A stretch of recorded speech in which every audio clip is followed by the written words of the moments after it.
제 친구 중에 하나가 늦은 나이에 19살 차이 나는 젊은 아내와 결혼을 하게 되었습니다.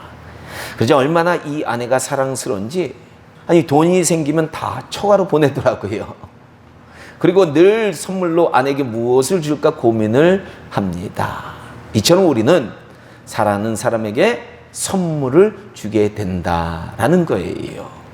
근데 하나님도 마찬가지이십니다. 창세기 1장에 보면 하나님은 아담과 하와를 정말로 사랑하셔서 많은 선물을 준비해 주셨다라는 겁니다. 하나님은 그들을 위해서 빛도 만들어 주셨고요. 빛 없으면 어둡잖아요. 그래서 온 세상의 빛의 근원이 되는 빛을 만들어 주셨고요. 해와 달과 별들과 지구와 바다와 땅과 물고기와 새와 짐승과 식물과 과일 등 수많은 것들을 만들어 주셨다라는 겁니다. 그리고 아담과 하와에게 에덴 동산이라는 정말로 아름다운 보금자리도 마련해 주셨다라는 거예요. 그렇다면 이 모든 선물은 하나님은 아담과 하와에게만 주셨을까라는 겁니다. 아닙니다. 비록 우리가 지금 타락했지만 하나님께서는 아담과 하와의 후손들인 우리에게도 이 모든 선물을 받아 누리게 하셨다라는 겁니다. 우리가 누리고 있는 공기, 우리가 누리고 있는 이 대자연 모두 하나님께서 주신 거예요. 공기 하루만 하나님이 안 주시면 우리 못 살잖아요. 근데 하나님께서 이것을 공짜로 다 주셨다는 거예요. 여러분은 집에 있는 것 공짜로 잘 안 주죠? 근데 하나님은 공짜로 다 주시는 거예요. 비록 요사이 우리 인간들은 과도한 욕심으로 자연과 환경을 파괴해서 우리에게 재앙이 찾아오고 있지만 원래 이 모든 것은 하나님께서 우리 인간에게 주신 선물들이다라는 겁니다. 그런데 타락한 이후에도 하나님께서는 여전히 우리 인간들을 사랑하셔서 자연뿐만 아니라 우리 인간들에게 가정도 주시고요. 부모와 형제 자매 친구들을 비롯해서 여러 가지로 선물을 주시고 계시다라는 건데, 근데 우리 인간의 구원과 관련해서는 특별히 4가지 아주 중요한 선물을 주셨다라는 겁니다. 교회 오래 다니신 분들은 이 4가지 선물이 무엇인지 어렴풋이 느끼실 거예요. 그 첫째는 무엇이냐? 구원의 방주인 교회예요. 둘째는 구원의 주가 되시는 우리 주 예수 그리스도이시고요.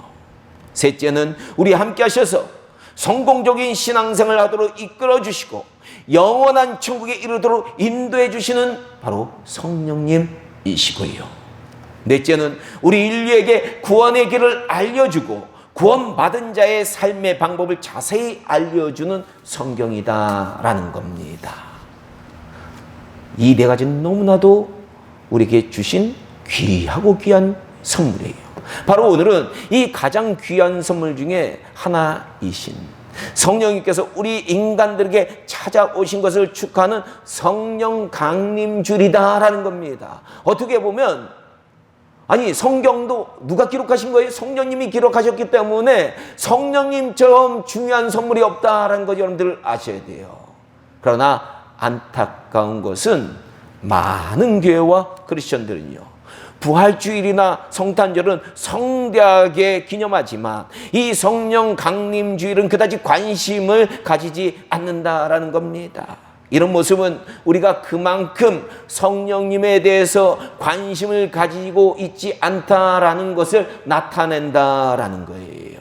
만약에 우리가 성령님께 관심을 가졌다면 아마 성령 강림주를 성대하게 전 세계가 치루었을 것이다 라는 겁니다. 그래서 요사이 이 오순절 계통의 교회 빼고는 성령 강림주를 이렇게 성대하게 치르는 교회가 별로 없어요.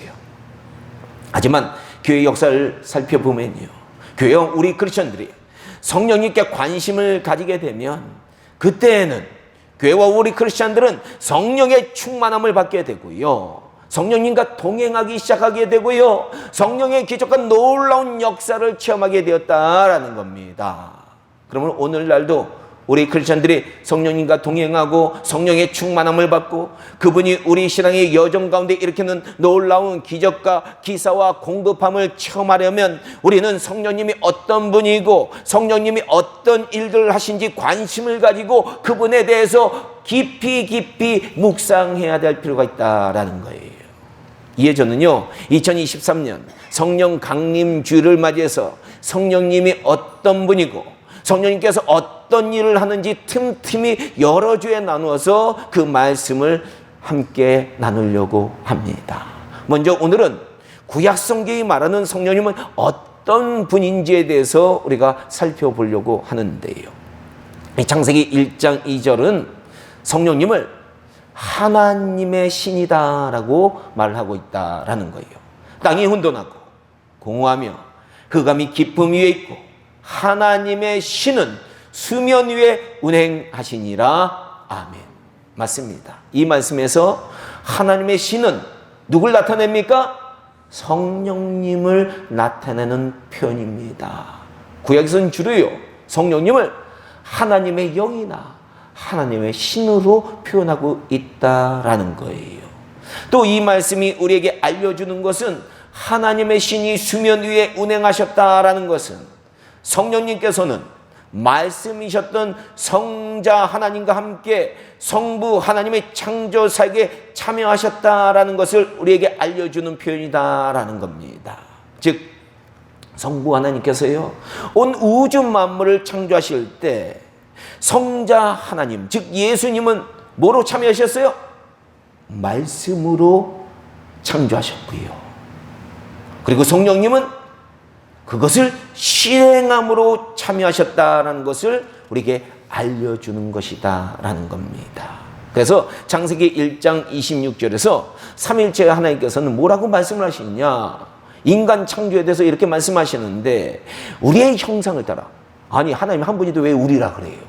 우리의 형상을 따라 우리의 모양대로 우리가 사람을 만들고 그로 바다의 고기와 공중의 새와 육축과 온 땅과 땅에 기는 모든 것을 다스리게 하자. 아멘.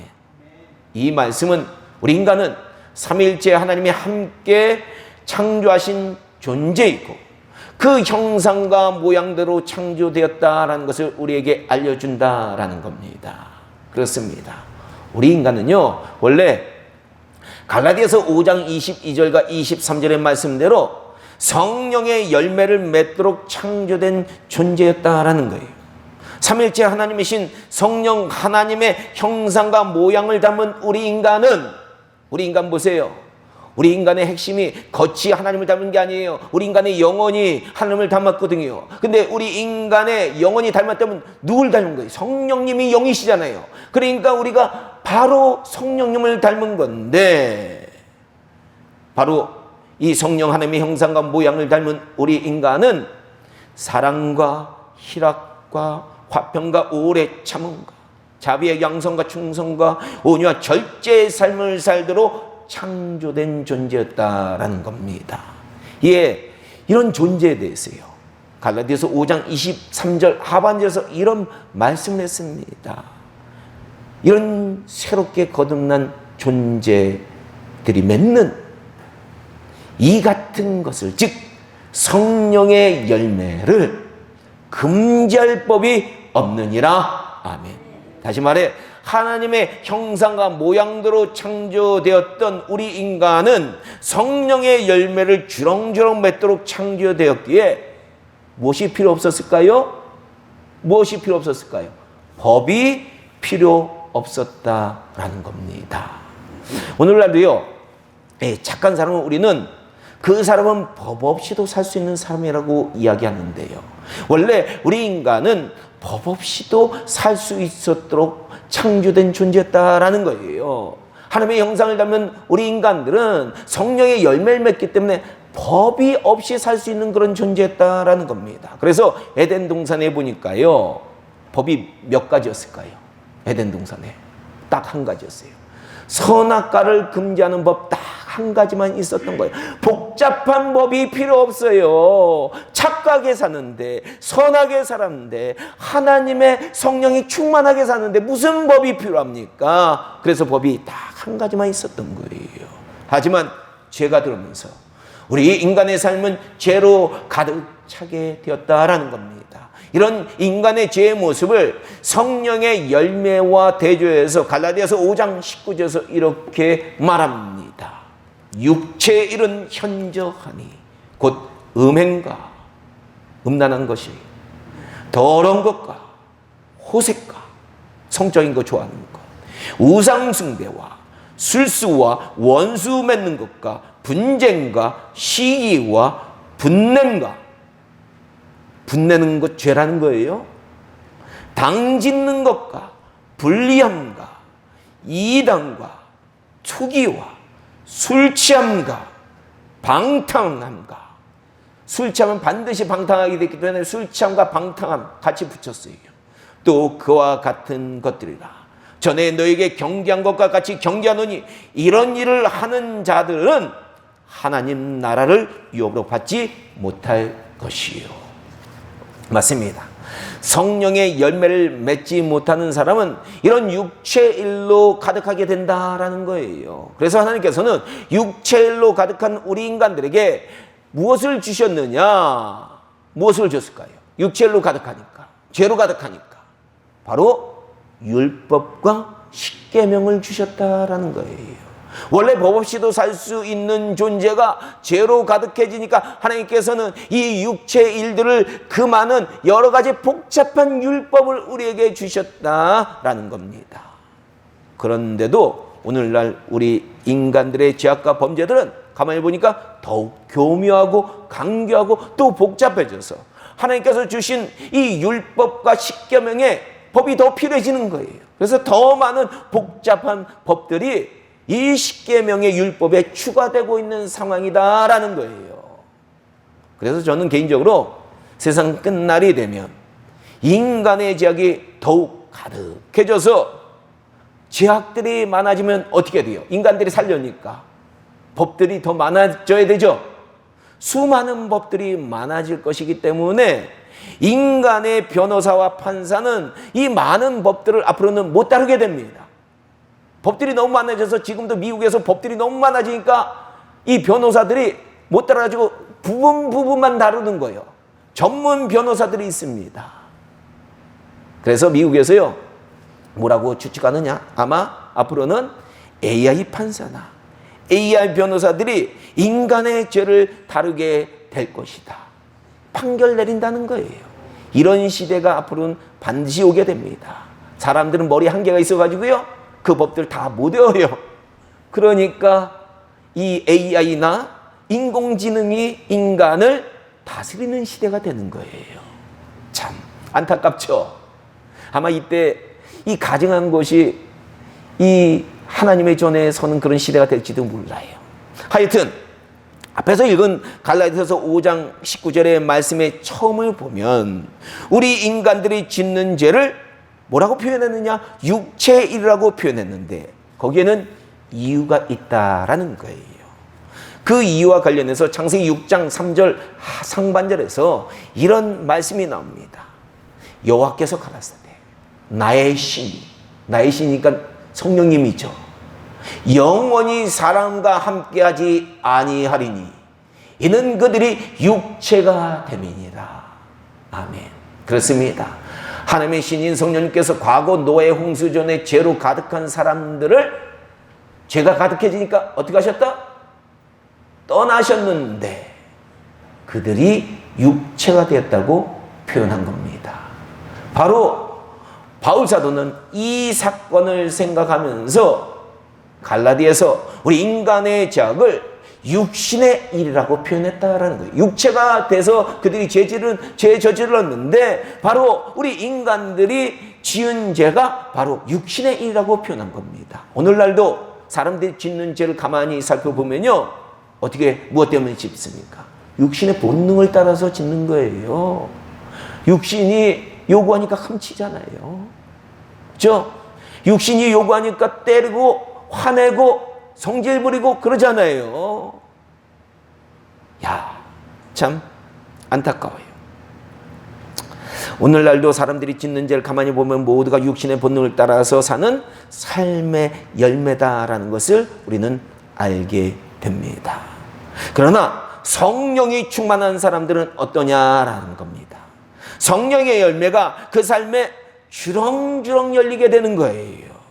사랑과 희락과 화평과 오래 참음과 자비와 양성과 충성과 온유와 절제가 그 삶에 충만해지는 거예요. 여러분, 우리 성질나는 것, 성격 급한 것, 성령의 열매 아니에요? 아니에요. 그렇죠? 아니에요. 이거 고쳐야 되는 거예요. 바로 이렇게 성령에 충만한 사람들은 법이 없어도 살게 됩니다. 복잡한 율법이 필요 없는 거예요. 아니, 다 착하게 사는데 무슨 법이 필요해? 그렇죠? 법 없어도 살게 되는 거예요. 그래서 과거 미국 교회 안에서 이 미국 교회 역사를 보면 대각선 운동들이 몇 차례 일어났는데요. 크리스천들이 이때 성령에 충만해지자 무슨 일이 일어났냐 하면요, 수많은 미국 사람들이 회개를 합니다. 원래 미국 사람들이 다 크리스찬이 아니었습니다. 미국 사람들이 카보이 영화에 보면 서로 화나면 죽이고 그럴 정도로, 아니, 법 없이 사는 사람들이에요. 그러니까 여기서 얘기하는 거는 무법천지로 사는 사람들이었어요. 그런데 수많은 미국 사람들이 회개하고 거룩한 삶을 살게 되기 시작했다. 그래서 이 결과 미국 국민의 90% 이상이 기독교인이 되게 되었는데, 이게 바로 성령의 충만한 역사가 교회에 나타나기 시작했을 때 일어난 현상이다라는 겁니다.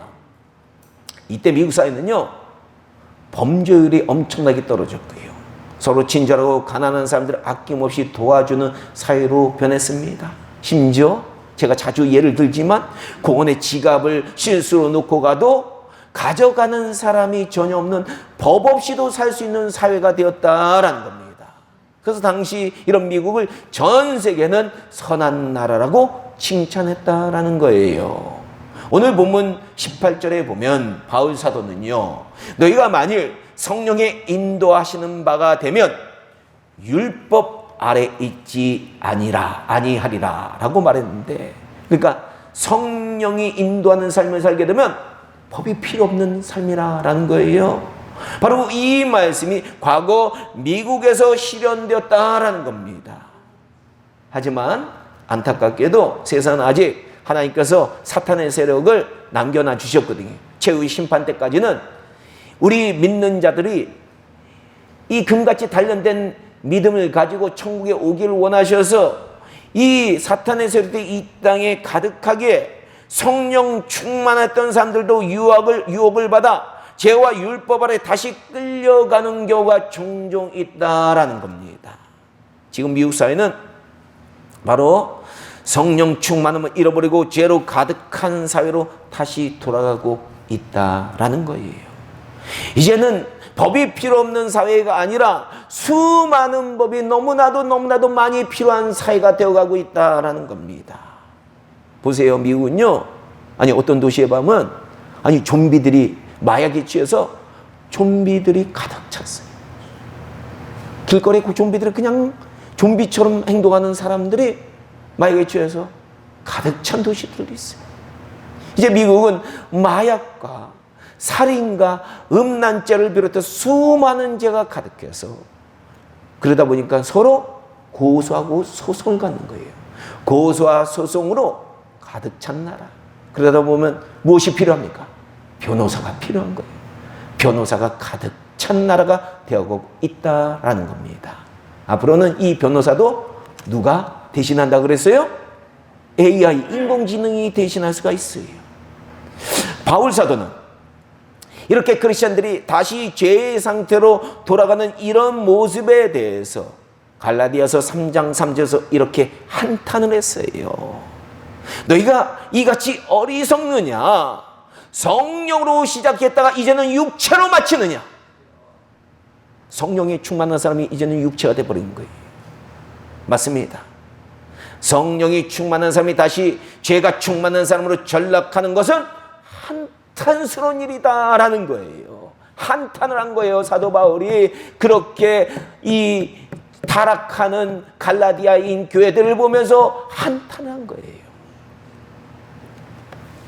부디 우리 선민교회 성도님들은 이 말씀에 명심하셔서 죄로 가득한 육체로 끝나는 육신의 사람이 아니라 죽는 날까지 성령 충만한 신앙인으로 사시기를 주님의 이름으로 간절히 축원합니다. 근데 그렇게 하기 위해서는요, 우리가 무엇을 해야 되느냐라는 거예요. 오늘 본문 16절에서 바울 사도는 이렇게 말합니다. 내가 이르노니 너희는 성령을 쫓아 행하라. 내가 이르노니 너희는 성령을 쫓아 행하라. 그리하면 육체의 욕심을 이루지 아니하리라. 아멘. 그렇습니다.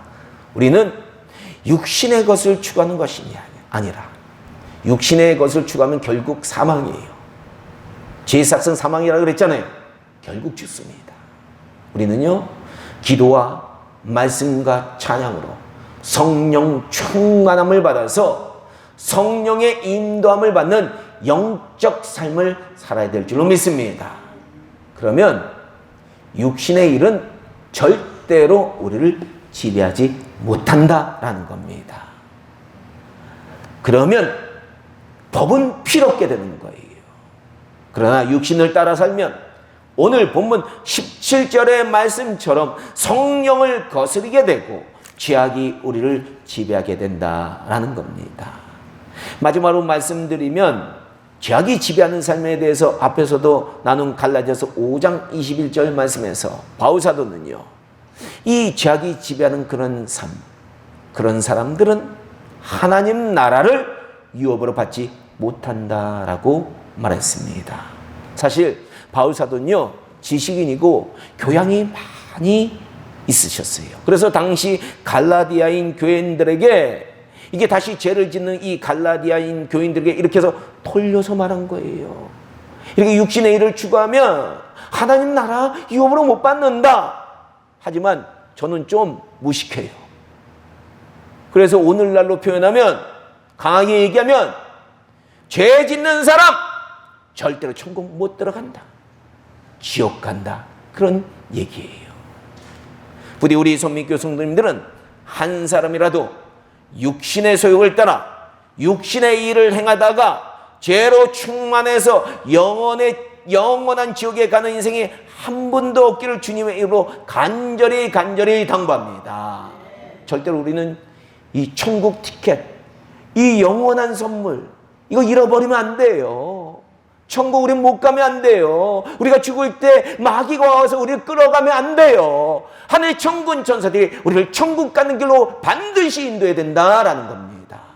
부디 우리 모두는 오늘 성령 강림주의를 통해 죄 대신에 성령의 충만함을 받아야 된다는 사실을 다시 명심하고 기억해서 기도와 말씀과 찬양을 통해 성령님을 사모하다가 성령의 충만한 삶, 성령의 인도함을 받는 삶, 그래서 죄를 이기고 성령의 열매를 주렁주렁 아름답게 맺는 선한 삶, 정말로 복된 삶을 사셔서 하나님을 기쁘게 하시고, 그렇죠? 이렇게 살아야 하나님을 기쁘게 하는 거예요.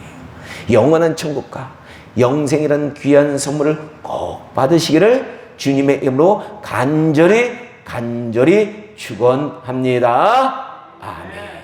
기도하겠습니다.